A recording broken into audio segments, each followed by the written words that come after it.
Halo teman-teman, kembali lagi di The Everyday Trade.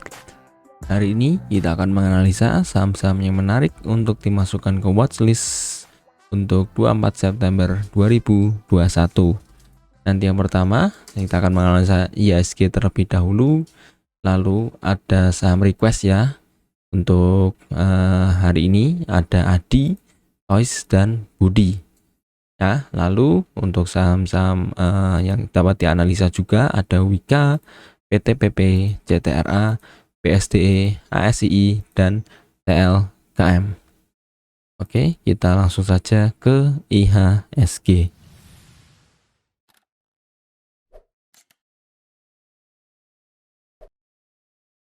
Oke, untuk IHSG analisa kemarin ya, tepat kemarin ternyata tepat ya teman-teman. IHSG kembali menyentuh dia punya resisten ya. Jadi selamat buat yang kemarin memanfaatkan momentum ini, karena memang ada potensi antara IHSG menyentuh dia punya resisten terlebih dahulu atau kembali turun ke supportnya. Dan hari ini ternyata dia open langsung naik ya, tidak membuat kaki di bawah ya, tidak turun dari dia punya open. Jadi mayoritas memang sedang naik, dan bahkan closingnya juga tepat ya, berada di area resistennya. Nah, untuk besok, untuk kedepannya, untuk IHSG ini ada potensi lagi dia untuk masih naik ya, dia bisa lanjut naiknya ada potensi untuk ke 6168 ya, ke resisten dia sebelumnya ada di area ini, atau dia akan mungkin sideways sedikit lalu akan menjemput supportnya lagi ya. Jadi ada dua skenario bisa teman-teman perhatikan. Tapi kalau malah besok IHSG ternyata naiknya cukup kencang, bahkan bisa closing di atas 6168, berarti itu merupakan pertanda bagus. Artinya IHSG kembali lagi masuk ke channel uptrendnya ya. Jadi begitu untuk IHSG, bisa teman-teman perhatikan.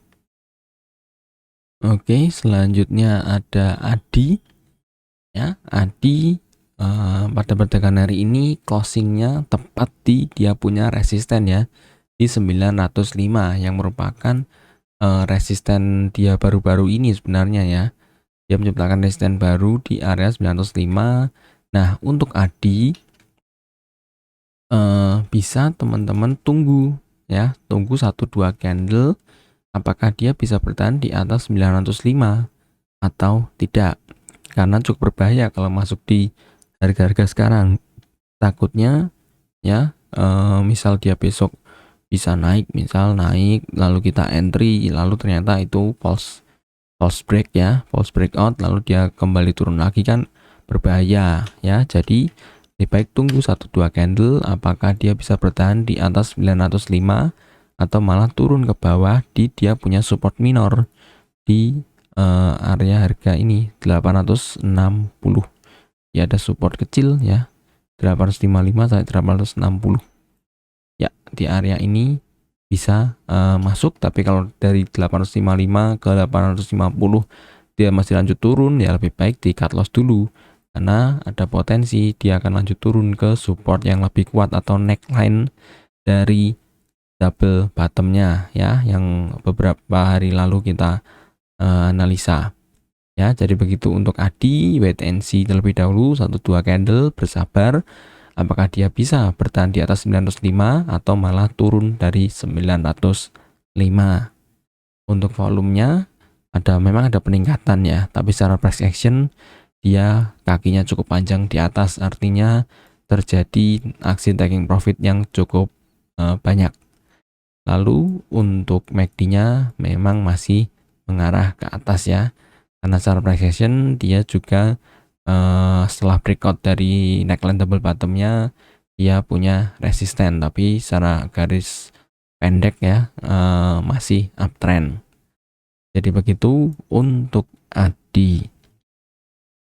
Oke, selanjutnya ada Toys. Toys ini ya secara teknikal kalau kita perhatikan dia membentuk pola yang disebut dengan rising wedge ya.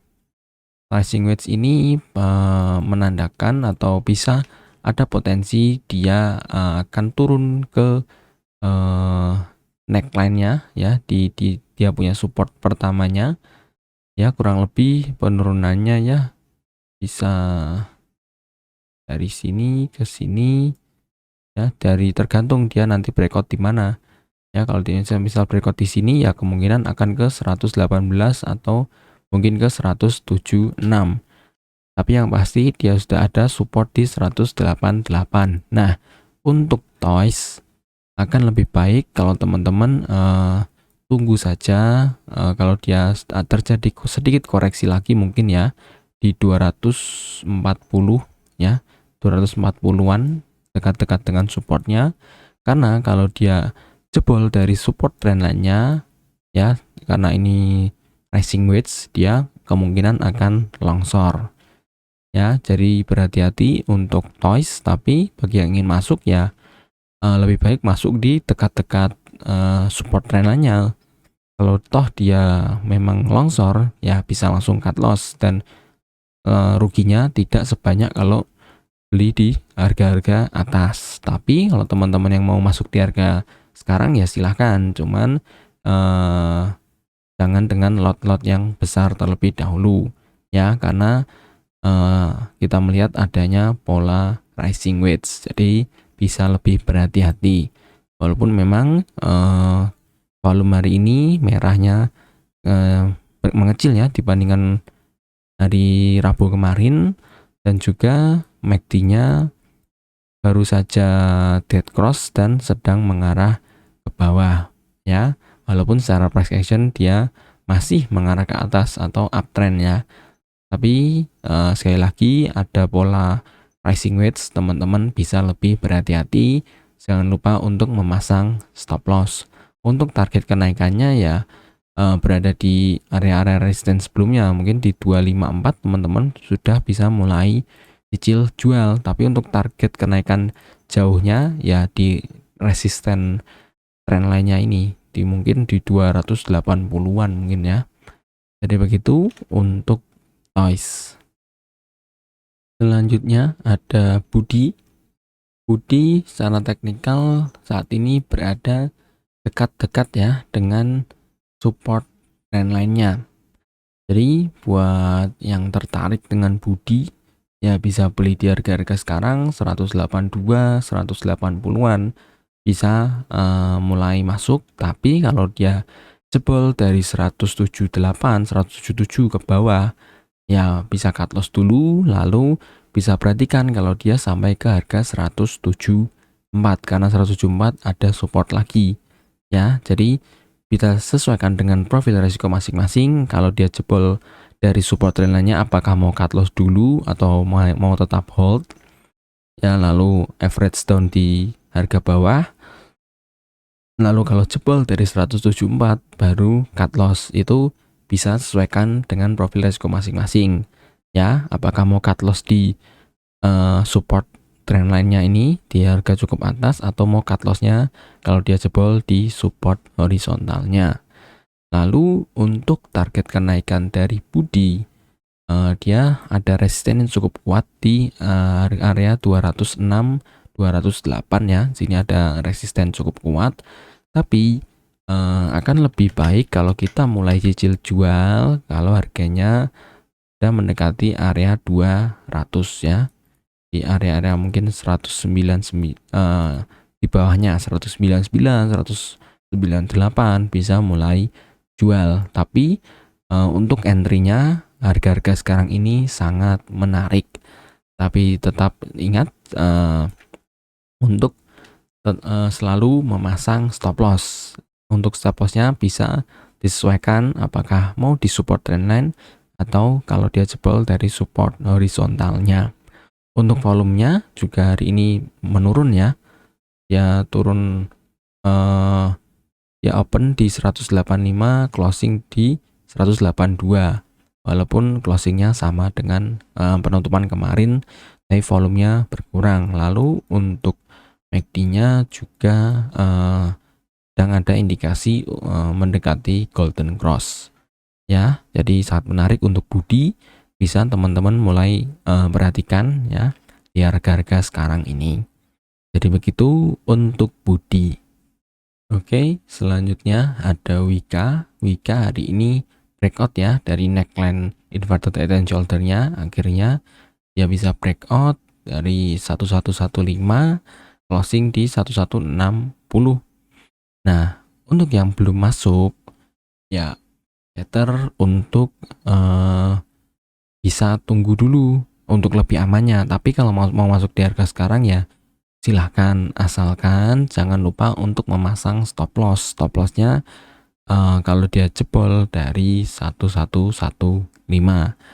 Kok jauh? Ya memang jauh karena di video sekitar 4 hari kemarin saya sudah menganalisakan Wika. Bagi teman-teman yang tertarik bisa beli before breakout atau tunggu dia ada retest ya.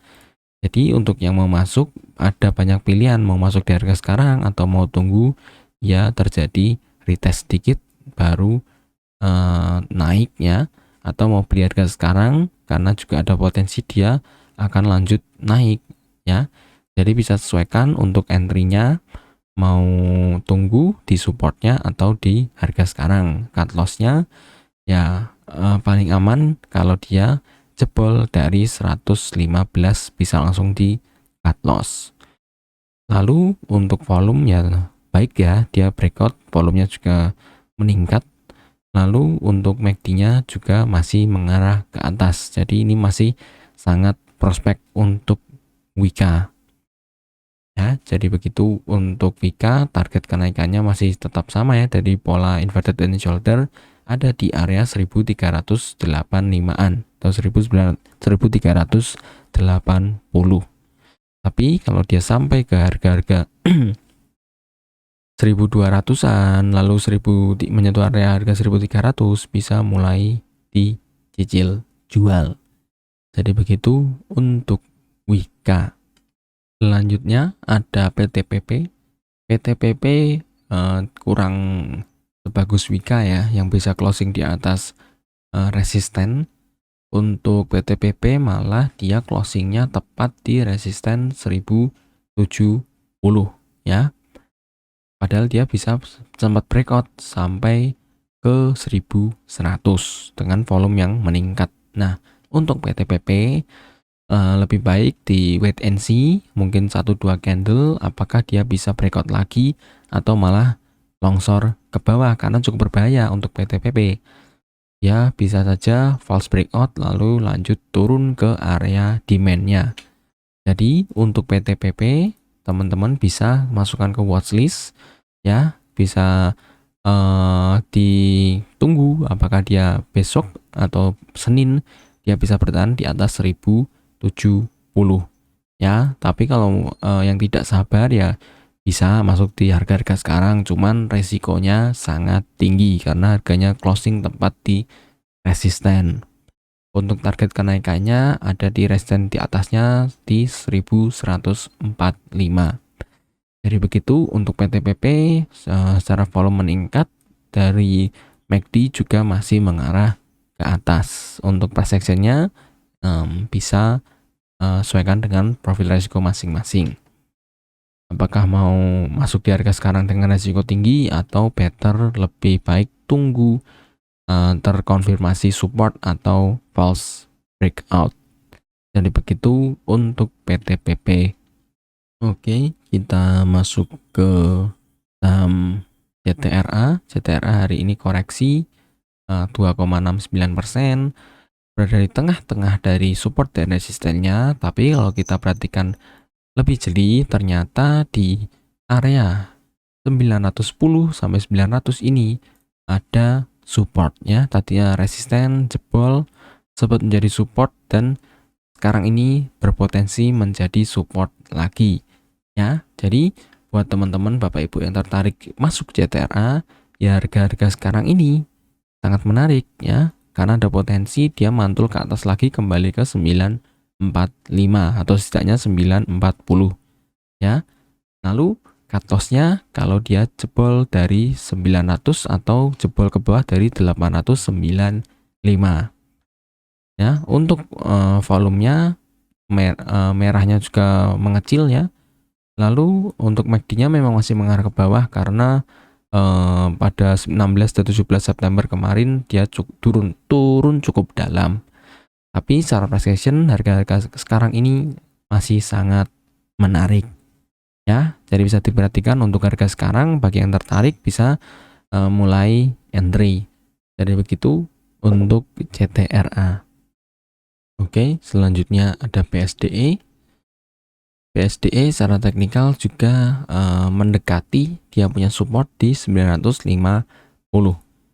Jadi buat yang tertarik dengan PSDE bisa tunggu sedikit ya, sedikit ke bawah, mungkin di 960 untuk lebih amannya. Tapi kalau mau masuk di harga-harga sekarang ya masih bisa, karena dia juga punya support minor di 965, di 960 juga masih ada. Jadi selama PSDE masih berada di atas 950, menurut saya masih aman karena 950 berkali-kali menahan penurunan maupun kenaikan dari PSDE. Dia berkali-kali menjadi support, begitu juga berkali-kali menjadi resisten ya. Jadi bisa dikatakan 950 ini sekarang menjadi support yang kuat.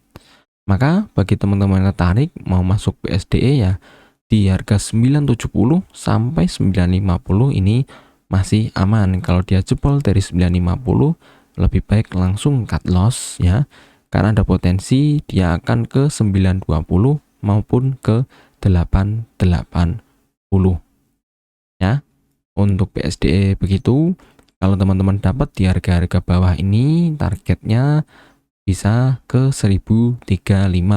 Tapi dalam perjalanannya kalau dia sampai ke 1015, 1010 bisa dicicil jual ya. Jadi begitu untuk PSDE, singkat saja karena harganya memang menarik dan dia punya support yang kuat. Untuk volumenya juga menurun ya, volume merah hari ini. Ditambah lagi untuk MACD-nya dia memang masih mengarah ke bawah, tapi secara price action dia dekat-dekat dengan support kuatnya. Jadi menurut saya masih aman. Jadi begitu untuk PSDE. Oke, selanjutnya ada ASI. ASI hari ini turun 2,37% ya.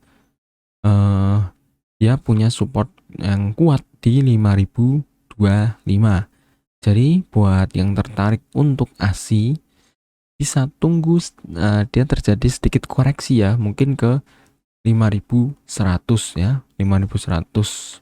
Mungkin tunggu 2 tick ya. Dia kan sekarang di 5150. 5125, 5100 ya, 2 tick akan lebih aman ya, karena lebih dekat ke 5025. Tapi kalau mau mulai cicil beli mungkin beberapa lot ya di harga sekarang ya silakan. Jadi memanfaatkan mumpung dia terjadi koreksi ya. Tapi kalau dia lanjut turun ke bawah bisa mulai average down ya. Jadi beli lagi di 5100, lalu kalau dia turun lagi ke 5050 bisa tambah muatan. Tapi kalau dia jebol dari 5025, jebol dari harga 5000, bisa langsung di cut loss karena ada potensi dia akan lanjut turun ke 4825 atau bahkan ke area demand-nya 4750 sampai 4650. Jadi untuk ASI hampir mirip-mirip dengan PSDE, dia punya support di 5025 ya, support yang cukup kuat di 5025. Jadi kalau teman-teman mulai beli di harga sekarang juga silahkan ya. Tapi saran saya akan lebih bagus kalau harganya semakin turun, belinya semakin banyak ya. Misal di atas ini, misal 1 lot, lalu dia turun ke 5100, belinya lebih banyak, misal 3 lot. Lalu turun lagi ke 5050, belinya 5 lot ya. Jadi teman-teman sudah punya 9 lot. Lalu kalau jebol dari 5000 turun ke bawah bisa langsung di cut loss. Tapi target kenaikan dari ASI ada di dia punya resisten sebelumnya di 5550.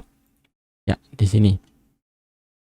Tapi dalam perjalanannya kalau dia sampai ke range-range 54-50-an bisa mulai dicicil jual. Di sini juga ada resisten, support, di sini juga sempat menjadi resisten ya.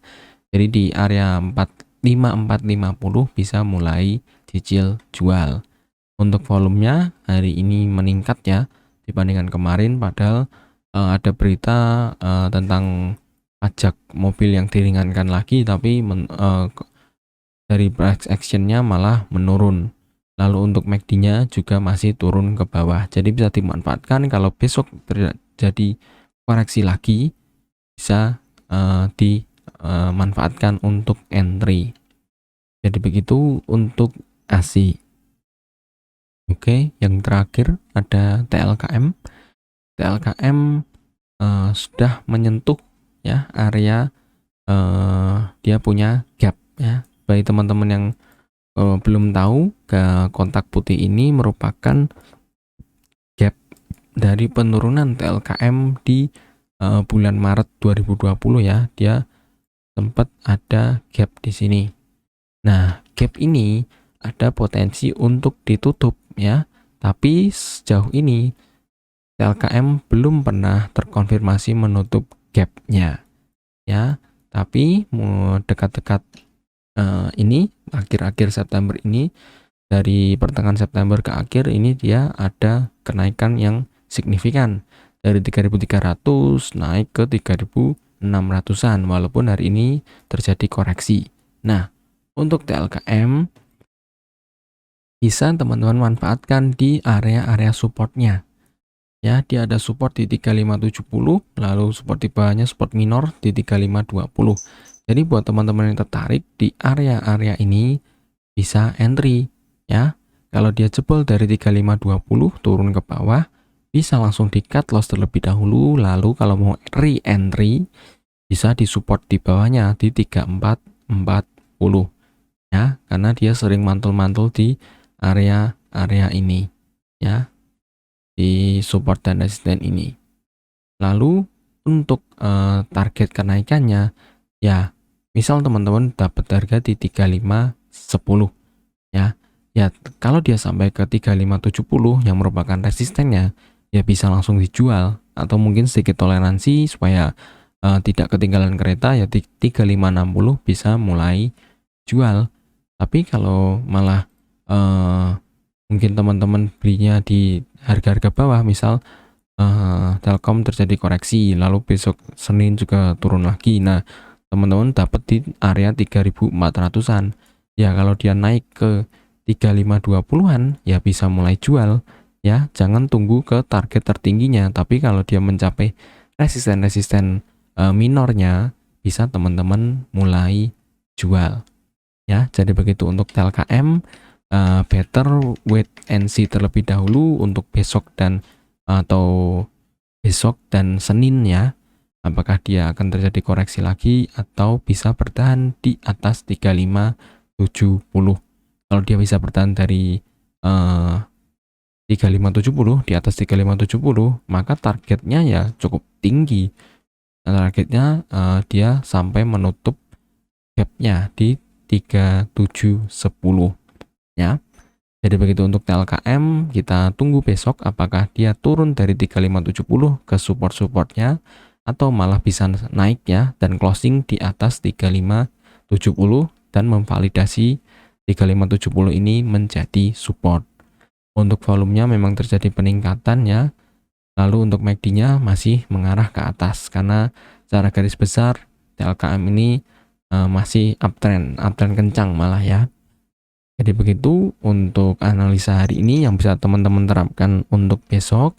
Semoga video ini bermanfaat. Bagi teman-teman yang merasa video ini bermanfaat, bisa tinggalkan like ya. Dan bagi teman-teman yang ingin request sama-sama apa yang ingin dianalisa, bisa tulis di kolom komentar di bawah. Bagi yang sudah menonton sampai akhir, saya ucapkan terima kasih.